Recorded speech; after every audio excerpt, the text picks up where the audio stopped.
Hey folks, Big Jim with High Desert Research. And I do mean high. Who doesn't get high anyway? I mean, why? What's wrong with you? You don't smoke weed? The fuck is wrong with you? That's usually my question. But that's just, it's just me. So this is the first story time I'm doing. It's about my best friend, Kenny, who I've known since Pop Warner football, since we were like 11. We didn't really hang out. We lived in different towns during Pop Warner, but later on, when I was in ninth grade in high school, we started hanging out, and we're both heavy metal. I mean, this is like 19. We started hanging out in 1983, freshman year in high school in Northern California, and Northern California as a headbanger in the 80s. Looking back, I probably wouldn't want to be any other space on planet Earth in the 80s would be other than California. In the 80s. California's different now. It's 2022. California's different. So Kenny, yeah, he's my best friend growing up. Headbangers, we used to get really drunk and get in fights, and the usual, just drinking and brawling and going to heavy metal concerts and getting fucked up and going to jail and getting in fist fights with your parents. And I watched Kenny, and his mother liked to drink too, and she was kind of she only dated bikers, she's kind of in that crowd. And I watched them both get into a drunken brawl in the kitchen. I think we were like 16, and it was pretty hilarious. She grabbed Kenny by his heavy metal hair and just. But Kenny was a hell of a fighter. I mean, of course he held back. He's not going to wall up his own mom, right? So anyhow, he ended up passing away in 2009 of a drug overdose, pills. One of the times when he got out of prison, I mean, literally just got out that day, and I hooked up with him.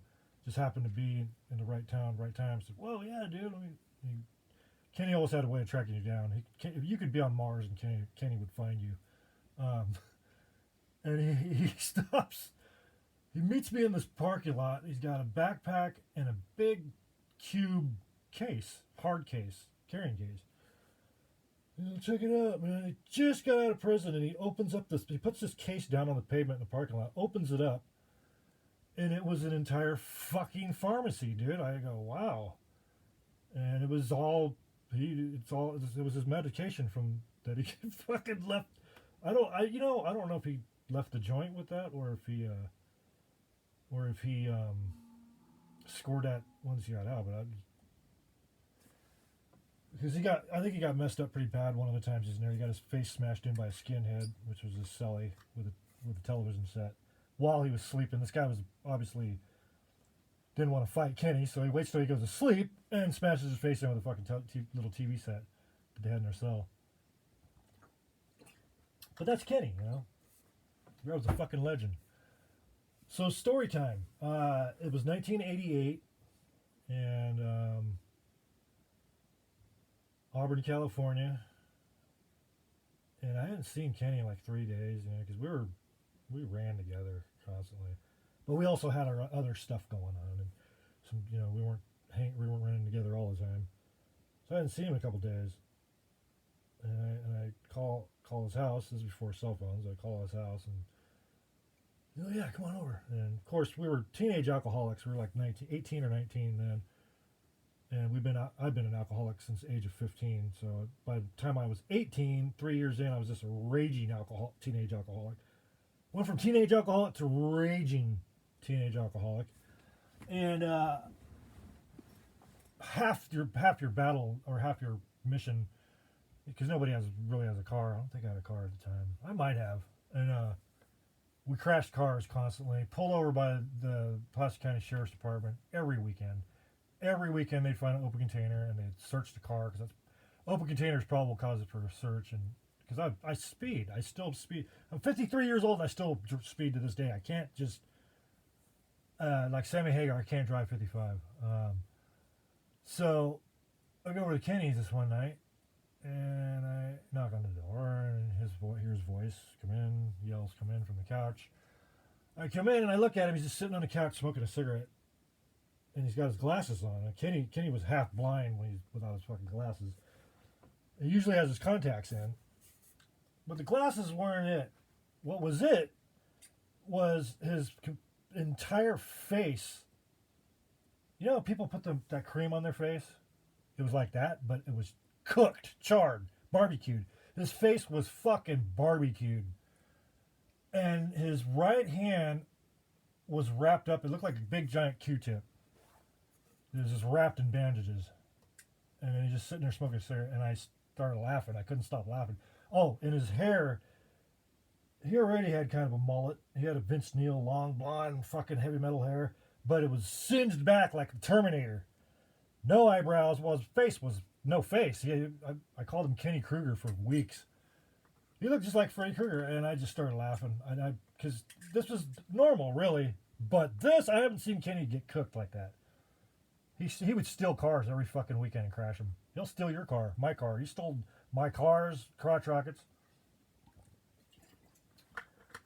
So after I laughed my balls off for about 20 minutes, I go, "What the fuck happened to you, man?" And he goes, "Oh, I went up the road here." When he gets drunk, if he's drinking beer, he's just an asshole. But if he starts drinking hard liquor and gets wasted, instant criminal. He'll go out and just steal cars, break into places, burglarize, break into stores, steal more bottles from Safeway. So this motherfucker, I guess the 2 nights before that, 'cause I ain't heard from him for a while. Him and Darren went up the road. This is how crazy this was, because he went up. It was a road over. It was up on this fucking hill in the foothills of Northern California, and out of Sacramento. And it's one road you got to go over south, maybe a block, and you're on a different. You go from Loxley to you go from Shell Ridge to Loxley Lane. Him and Darren were blasted drunk. They get in Darren's car, and Kenny's all. Somehow they wound up in somebody's fucking yard. This is what a goddamn hoodlum he was back then. I never did shit like this. I was raised by ranchers and cowboys and know to never cross property lines. You know, you see a barbed wire fence out in the woods, you think twice about crossing that fence. And I feel the same way about someone's yard. This is like, I don't know what, it was one of those yards that has fucking heavy equipment, this and that. It's equipped. Well, they had their own gas pump. And in the middle of the night, Kenny blasted out of his mind on vodka or whatever bottle he swiped from the store. Goes to steal some gas because they were broke. They needed some gas, and I guess they wanted to get to Yuba City or some shit, and they didn't have any gas money. Kenny's like, "Let's go up the hill up here," and he goes up there, and these gas pumps were freaking probably put in there in the 1950s. And he takes the steel paneling from the foot of the gas pump and the little island there. He removes the steel paneling, and he's feeling around to turn on a valve or turn on the pump. But he decided, it was pitch black dark up there in the middle of the night, so he decides he needs a light. So he takes his lighter out of his pocket, and he reaches down inside this freaking underneath the pump into this hole where all these gas valves and lines are, and lights that fucking place up. And Darren said he was waiting back at the car about 25 feet. He said Kenny blew past, his body went flying past his car. Shit like this was every weekend. I really didn't think Kenny was going to make it to 21. I really didn't think he was going to make it that far. He made it to 39 though. Oh yeah, that was another thing. When I went in there after I just couldn't stop. I was laughing hysterically. I just couldn't stop laughing at him. I finally go, what the fuck happened to you? And he's laughing too, and he goes, I go, what the fuck happened to you? And he goes, I blew up. He holds up his hands. He goes, I blew up. I just started laughing about another 15 minutes. Oh God, it was hilarious. So that was the first story time. I think I might do a couple of these because I got some crazy fucking stories from the 1980s Northern California as a drunken asshole who ran with a tens and dozens of other drunken assholes, like a bunch of freaking marauders, across Nevada, Placer, and Sacramento County of California, and telling the story from here in northern Nevada. That was unleaded.